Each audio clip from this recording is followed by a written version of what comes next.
Good evening everyone, Michael here from Shizen Japan, and today I've got a lens review. Before I start, I just want to say that I'm not affiliated with any companies, lens companies or camera equipment companies. I'm not being sponsored or paid either for this. This is purely a review of my own equipment to help anyone who might be interested in buying this particular lens. Right, well, today I've got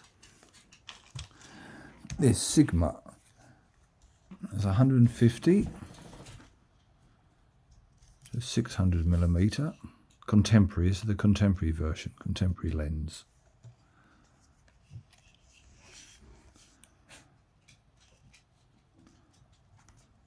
It weighs bits on it. Right. It weighs, weight-wise, is about 2 kilograms. It weighs. So, and the length. If I take the lens hood off, right, in its folded state, it's let's have a look.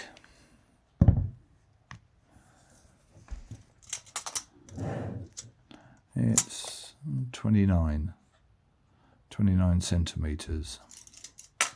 That's in its smallest state. Now if it's unwound, it then goes up to 37. See that? 37. That grows from 29 to 37. Well, basically that piece, like 8, so it's about 8 centimeters. That's how much it extends by. That's just the lens, but if you put the lens hood on, obviously it's going to be a lot longer. Then in its folded state,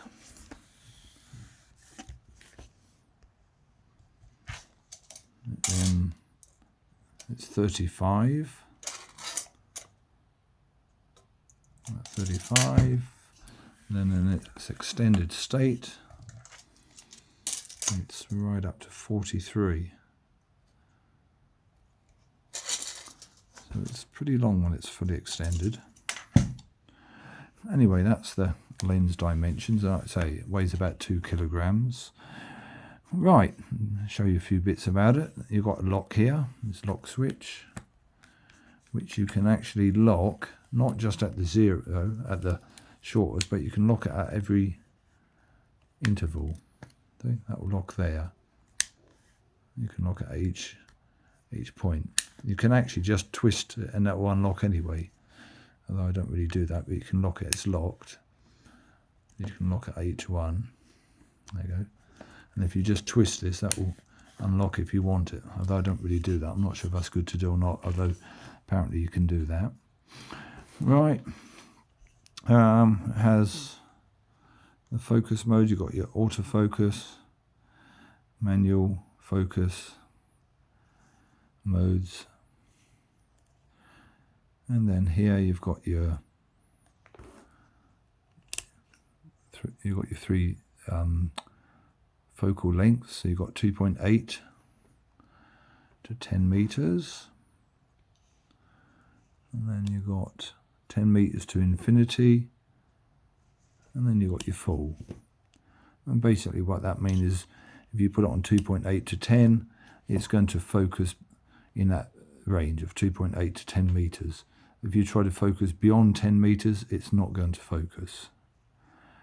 And the next one, if you do 10 to infinity, that's going to focus from 10 meters, but not closer, but anything from 10 meters outwards. And the full, obviously, that will cover anything from 2.8, its minimum focal length, distance away from the subject, that is, to, well, infinity basically. I normally have it on full, but sometimes I will go on that 2.8 to 10. It depends on where the subject is I'm trying to get.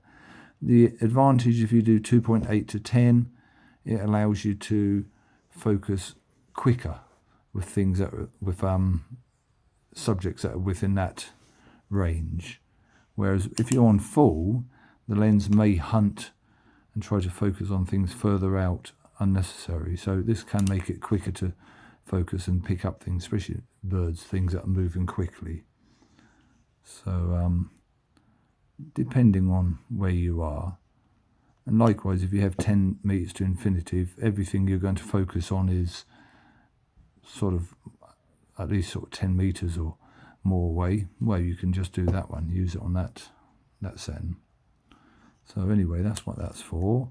And then you've got your stabilizing setting, you're either off 1 or 2. I normally have it on 1 for most cases, but 2 is more used for panning. When you're going along like that, you're going to just pan along like that, then you would use 2. So that's that on there. And then you've got this custom settings. That's meant so you can program the lens to behave differently to what it is comes from, from the manufacturer. It has a little dock which this will just plug into, which I haven't got. The reason is the lens works perfectly right as it is, and I don't really want to mess about changing things and then maybe mess the lens up. So that's probably more if you really want to try and customize it, or if the lens you've got doesn't work quite as well as you think it might do, then you could use the dock to tweak the settings of the lens. But anyway, like I say, I haven't got it, but that is what that's for. Right, it's got on the end here, there is a very small seal. You can see it there.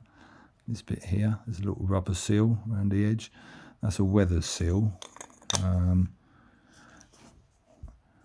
It's obviously not waterproof, but it's going to keep some of the dust out and any light rain. But I tend not to use it in the rain anyway. But that's what that's for. I've had this lens now, I'm not sure, 2.5, 3 years maybe, something like that. And I've taken, well, I don't know, thousands of pictures. I have to say, thousands and thousands of pictures.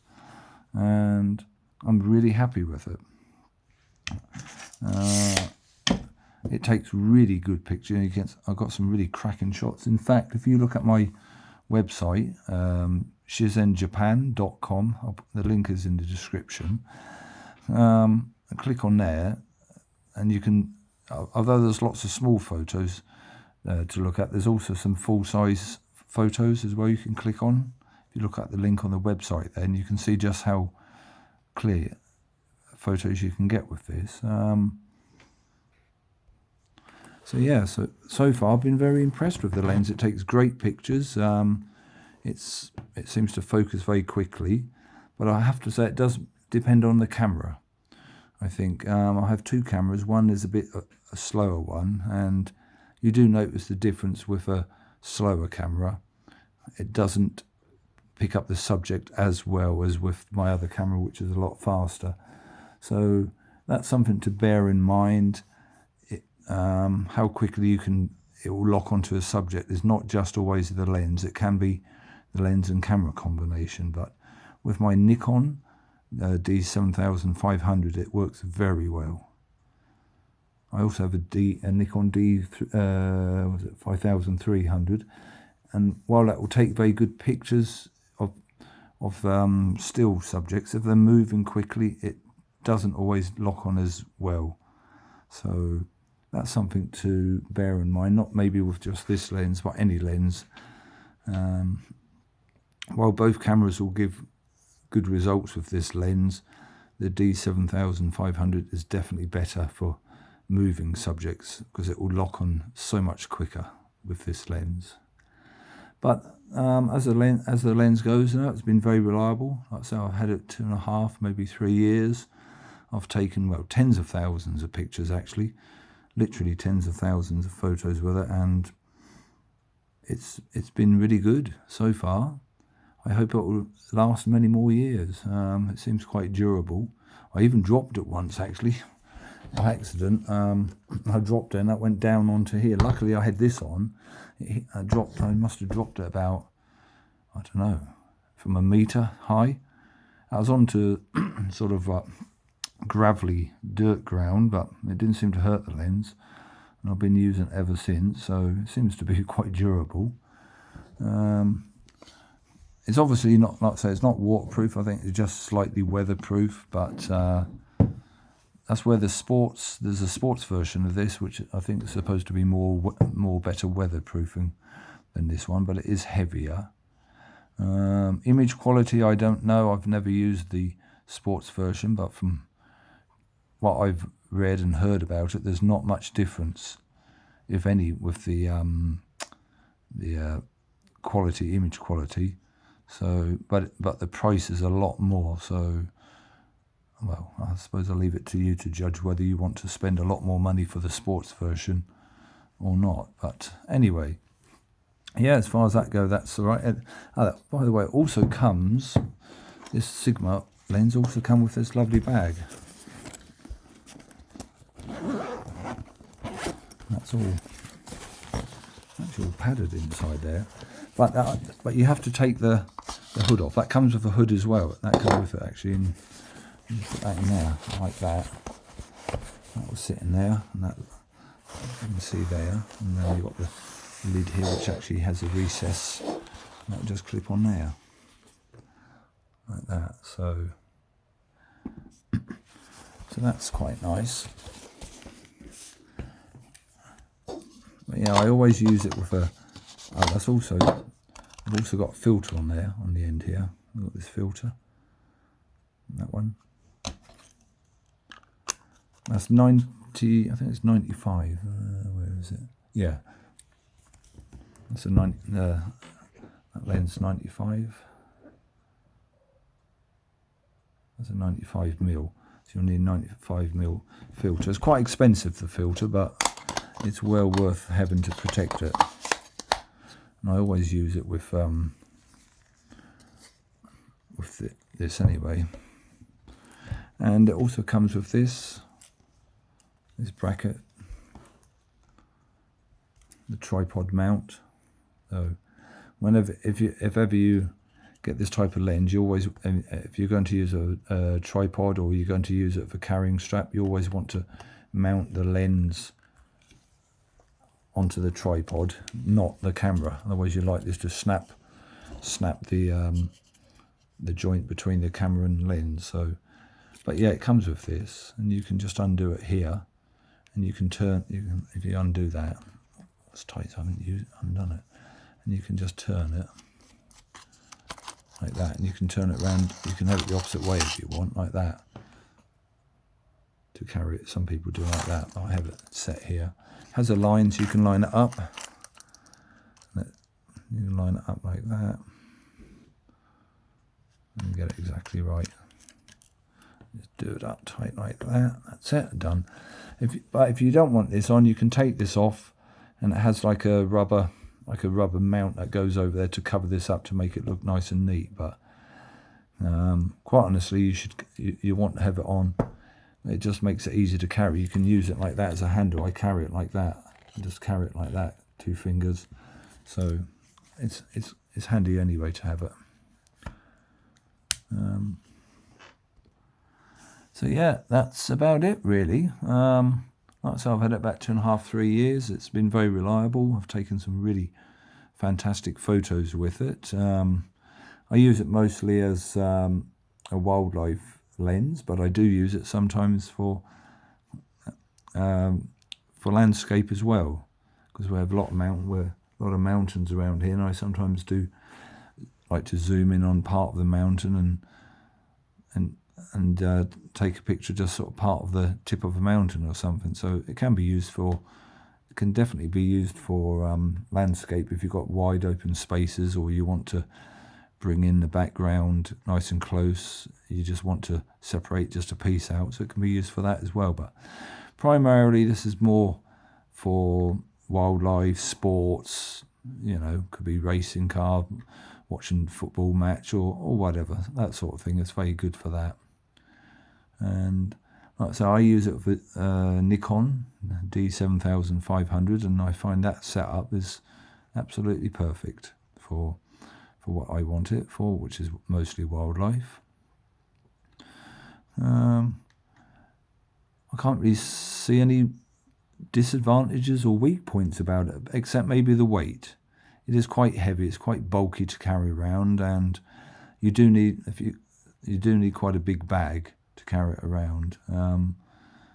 So, like I say, if you do have this bag, I mean that come with it. You do have to take the lens hood off to get it in the bag, but yeah. So you do want quite a big bag, and if you keep your camera on with the lens, which I normally do, then you want an even bigger bag. But so that's one thing to think about, is the weight and size is maybe a disadvantage for some people. If you're going out for a day hiking with it, that's might get a bit heavy by the end of the day if you're not used of it. Other than that, I have to say so far I've been very happy with it, and I hope to have many more useful years of use out of it. So yeah. So that's it for today's review of this lens.